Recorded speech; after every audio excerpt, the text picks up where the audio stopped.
நமச்சிவாய வாழ்க. நாதந்தாள் வாழ்க. இமைப்பொழுதும் என் நெஞ்சில் நீங்காதான் தாழ் வாழ்க. வாழ்க வளமுடன். அனைவருக்கும் இனிய வணக்கங்கள். நாம் இந்த பதிவில் வக்கர பயிற்சி அடையும் சனி பகவானால் ராசிக்காரர்களுக்கு ஏற்படும் சுப மற்றும் அசுப பலன்கள் என்ன என்பதனையும், அசுப பலன்கள் ஏற்படுமாயின் ராசிக்காரர்கள் செய்ய வேண்டிய பரிகாரங்கள் என்னென்ன, வழிபட வேண்டிய தெய்வம் யார் என்பதனை பற்றியும் விரிவாக காண்போம். உங்கள் வாழ்வில் வளமும் நலமும் செல்வ செழிப்பும் பெற்று வாழ்வில் உயரிய நிலையை அடைய எல்லாம் வல்ல இறைவனை வேண்டி விரும்பி கேட்டுக்கொள்கிறேன். வாழ்க்கையில் கஷ்டங்களை மட்டுமே சந்தித்த சில ராசிக்காரர்களின் வாழ்க்கையில் புது மலர்ச்சியை தரப்போகிறார் சனி பகவான். இந்த பயிற்சியின் போது சில ராசிக்காரர்களை வாழ்க்கையின் உச்சத்திற்கு கொண்டு செல்ல போகிறார். ஒருவர் செய்த கர்ம வினைகளுக்கு ஏற்ப பலாபலன்களை கொடுப்பவர் சனி பகவான். சனி பகவான் மனது வைத்தால் போதும், குப்பையில் இருப்பவர்கள் கூட கோபுரத்திற்கு செல்வார்கள். மன்னராக இருப்பவர்கள் கூட முடி துறந்து நாடு இழந்து நலன் போல அலைய வேண்டியதுதான்.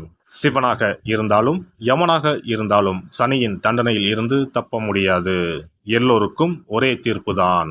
அரசனை ஆண்டியாகவும் ஆண்டியை அரசனாகவும் மாற்றுவார். சனி பகவான் எல்லோருக்கும் கெடுதல் செய்ய மாட்டார். அவரவர் கர்ம வினைகளுக்கு ஏற்ப பலன்களை கொடுப்பவர். சனி பெயர்ச்சியால் யாருக்கெல்லாம் பாதிப்பாக இருந்ததோ அவர்களுக்கு சில நன்மைகள் நடைபெறப் போகிறது. சனி பெயர்ச்சியால் யாருக்கெல்லாம் சாதகமாக இருந்ததோ அவர்களுக்கு சில பாதிப்புகள் உண்டாகலாம்.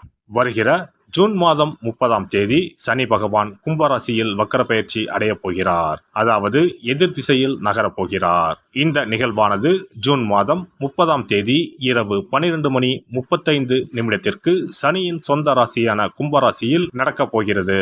நவம்பர் மாதம் 15ஆம் தேதி வரை சனி கும்பத்தில் வக்ர நிலையில்தான் பயணிப்பார். இப்படிப்பட்ட சூழ்நிலையில் சில ராசிக்காரர்களுக்கு சனி பகவானின் சிறப்பு அருள் கிடைக்கும். அதாவது இந்த ராசிக்காரர்களுக்கு வேலை மற்றும் வியாபாரத்தில் பதவி உயர்வு, சம்பள உயர்வு கிடைக்கலாம். வேலை இல்லாதவர்களுக்கு நல்ல வேலை கிடைக்கும். சனி பகவான் தற்பொழுது கும்பராசியில் உள்ள கடைசி நட்சத்திரமான புரட்டாதி நட்சத்திரத்தில் சஞ்சரிக்கிறார். அதன் பின்னர் நவம்பர் 15ஆம் தேதி மீண்டும் நேராக பயணிக்க உள்ளார். இப்படி வக்கர நிலையில் சுமார் 139 நாட்கள் சனி பகவான் பயணிக்க உள்ளார். சனி பகவான் வக்கரமாவதால் அதன் தாக்கம் அனைத்து ராசிகளிலுமே காணப்படும். அதுவும் சில ராசிக்காரர்களுக்கு பொற்காலமாக இருக்கப் போகிறது. மேலும் நிதி நிலையில் நல்ல உயர்வும் தொழிலில் நல்ல முன்னேற்றமும் ஏற்பட உள்ளது. திருமண வாழ்க்கையில் மகிழ்ச்சி அதிகரிக்கும். இனி உங்கள் ராசிக்கான பலன்கள் என்ன என்பதனை பற்றி காண்போம். விருச்சிக ராசி அன்பர்களே, கொடுக்கல் வாங்கலில் இருந்த பிரச்சனைகள் தீரும் காலமாக இந்த சனி வக்கர சஞ்சார காலகட்டம் அமைகிறது. பொருளாதாரம் மேம்படும். இழுபறியாக இருந்த விசா பிரச்சனை முடிவுக்கு வந்து வெளிநாடு செல்லும் யோகம் வாய்க்கும். தடைப்பட்டு வந்த விஷயங்கள் முடிவுக்கு வரும். மனதில் தைரியம் குடிகொள்ளும். குடும்பத்தில் அமைதி திரும்பும். கணவன் மனைவிக்கு இடையே இருந்த கருத்து மோதல்கள் விலகி அந்யோன்யம் அதிகரிக்கும். இதுவரை கண்டும் காணாமல் இருந்த உறவினர்கள் தேடி வந்து பேசுவார்கள். கடன் பிரச்சனை கட்டுக்குள் இருக்கும். வீடுமனை வாங்க வங்கி கடன் உதவி கிடைக்கும். அலுவலகத்தில் உங்களின் பேச்சுக்கு மரியாதை இருக்கும். சிலருக்கு புதிய வேலை கிடைக்கவும் வாய்ப்புண்டு. வியாபாரத்தில் போட்டிகள் குறையும். முரண்டு பிடித்த பங்குதாரர்கள் இனி ஒத்துழைப்பு தருவார்கள். தொழிலை விரிவாக்கம் செய்யும் வாய்ப்புகள் தேடி வரும். பொருளாதாரத்தை பொறுத்தவரை குடும்ப வருமானம் மேம்படும். புதிய நிலையான சொத்துக்களின் சேர்க்கை சேரும். குறுக்கு வழிகளில் ஈடுபடாமல் நேர்மையான முறையில் சேமிக்கும் சிந்தனைகள் பல சிக்கல்களை குறைக்கும். நிபுணர்களின் ஆலோசனைகள் புதிய பாதையை தெளிவுபடுத்தும். பங்கு வர்த்தகம் தொடர்பான செயல்பாடுகளில் கவனம் வேண்டும். உடல் ஆரோக்கியத்தை பொறுத்தவரை தலை சுற்றல், பித்த மயக்கம், ஜீரணம் சம்பந்தமான கோளாறுகள் ஏற்படலாம். உடல் சோர்வு உண்டாகும். தேவையில்லாத சிந்தனைகளின் மூலம் மன உளைச்சலை சந்திக்க நேரலாம். சிலருக்கு சிறுநீரக கோளாறுகள், பித்தப்பையில் கற்கள் போன்ற பிரச்சனைகளால் விரயம் ஏற்படும். வளர்ப்பு பிராணிகளிடம் எச்சரிக்கையாக இருக்கவும். குடும்ப உறுப்பினர்களிடம் சிறு சிறு பிரச்சனைகளுக்கும் வாதாடுவதை குறைக்கவும். உறவினர்கள் வழியில் நெருக்கடியான சூழல் உண்டாகும். மற்றவர்களிடம் இருந்து தனிப்பட்டு செயல்படுவது போல் சில நேரங்களில் உணர்வீர்கள். வாழ்க்கை துணைவர் இடத்தில் கருத்து வேறுபாடுகள் தோன்றி மறையும். பிள்ளைகளுடன் அதிக நேரத்தை செலவிடுவது அவர்களின் மீதான புரிதலை அதிகப்படுத்தும். பெண்களை பொறுத்தவரை பெற்றோர் வழியில் நிலவி வந்த வருத்தங்கள் நீங்கி குடும்பத்தில் மகிழ்ச்சியான சூழ்நிலை உண்டாகும். உங்களின் தனித்தன்மையை வெளிப்படுத்துவீர்கள். மனதிற்கு பிடித்த சில செயல்கள் மற்றவர்களுக்கு இடையூறாக அமையலாம். எனவே செயல்களில் இறங்கும்போது சிந்தித்து முடிவெடுக்கவும். வெளியூர் பயணங்களை அடிக்கடி மேற்கொள்வதற்கான சூழ்நிலைகள் உண்டாகும். மனதில் இருந்து வந்த ஒருவிதமான கவலைகள் அகலும். வித்தியாசமான அணுகுமுறைகளின் மூலம் எதிரிகளை நண்பர்களாக்கிக் கொள்வீர்கள்.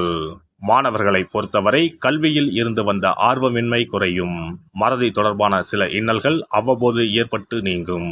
நண்பர்களின் மூலம் அலைச்சலும் விரயமும் உண்டாகும். விளையாட்டுப் போட்டிகளில் ஆர்வத்துடன் கலந்து கொள்வீர்கள். அவ்வப்போது சோம்பல் தன்மை ஏற்படும். தொழில்நுட்ப கல்வியில் கடின உழைப்பினால் நல்ல மதிப்பெண்களை பெறுவீர்கள். அரசியல்வாதிகளுக்கு கட்சி நிமித்தமான பதவிகள் கிடைக்கும். செயல்பாடுகளில் இருந்து வந்த மந்தத்தன்மை குறையும். எதிலும் நேர்மையுடன் செயல்படுவது மேன்மையை உண்டாக்கும். புதிய பயணங்களால் வித்தியாசமான அனுபவம் கிடைக்கும். தடைப்பட்ட சில தனவரவுகள் கிடைக்கும். பிற மொழி பேசும் மக்களிடம் ஏற்பட்ட கருத்து வேறுபாடுகள் குறையும். உயர் பொறுப்பில் இருப்பவர்களின் சந்திப்புகள் சாதகமான பலன்களை ஏற்படுத்தும். இந்த வக்ர பெயர்ச்சியால் நன்மை என எடுத்துக்கொண்டால் பூர்வீக சொத்துக்கள் கிடைப்பதில் இருந்து வந்த தடைகள் விலகும். மேலும் தந்தையிடம் ஏற்பட்ட கருத்து வேறுபாடுகள் குறையும். வெளியூர் மற்றும் வெளிநாடு தொடர்பான பயண வாய்ப்புகளில் சாதகமான செய்திகள் கிடைக்கும். திருச்செந்தூர் முருகரை வழிபாடு செய்து வர சிந்தனைகளில் தெளிவும் உத்தியோக பணிகளில் முன்னேற்றமும் ஏற்படும். சிறப்பு பரிகாரம். நவ கிரகங்களில் சனி பகவான் நீதி தவறாதவர். அவரவர் கர்ம வினைகளுக்கு உரிய பலனை தவறாமல் வழங்குபவர். பொதுவாக சனி பெயர்ச்சி என்றாலே எல்லோரும் பயப்படுவார்கள். அப்படி பயப்பட வேண்டிய அவசியமே இல்லை. சனி பகவானால் பாதிப்புகள் ஏற்படும் பட்சத்தில் பாதிப்பில் இருந்து விடுபட பல எளிய பரிகாரங்கள் உள்ளன. ஒரு கைப்பிடி பச்சரிசியை எடுத்துக்கொண்டு அதை நன்றாக பொடி செய்து கொள்ள வேண்டும். பிறகு சூரியனை வழிபட வேண்டும். சூரியனை வழிபட்ட பிறகு குளக்கரையிலோ மரத்தின் அடியிலோ உள்ள விநாயகரை 3 முறை வலம் வந்து வழிபட்டு விட்டு பொடி செய்த பச்சரிசி மாவை தரையில் போட வேண்டும். அப்படி போடும் மாவை எறும்புகள் எடுத்துச் செல்லும். குறிப்பாக வன்னி மரத்தின் அடியில் இருக்கும் விநாயகரை வலம் வருவது மிகவும் விசேஷம். இந்த பரிகாரத்தை எப்போதுமே தொடர்ந்து செய்வது மிகவும் நல்லது. ஒருவருக்கு சனி தசை வந்துவிட்டால் அவருக்கு சந்தேக புத்தி வந்துவிடுகிறது. யார் சொல்வதையும் ஏற்றுக்கொள்ள மாட்டார்கள். குறிப்பாக அஷ்டமத்து சனி மிகவும் கஷ்டப்படுத்திவிடும். 7.5 சனியின் பாதிப்பை விடவும் அஷ்டமத்து சனி மிக அதிக பாதிப்பை ஏற்படுத்தும். அஷ்டம சனி நடப்பவர்கள் சனியினால் ஏற்படக்கூடிய பாதிப்புகளில் இருந்து விடுபட பின்கூறும் நியதிகளை கடைபிடித்தால் பாதிப்புகளின் தாக்கத்தில் இருந்து விடுபடலாம்.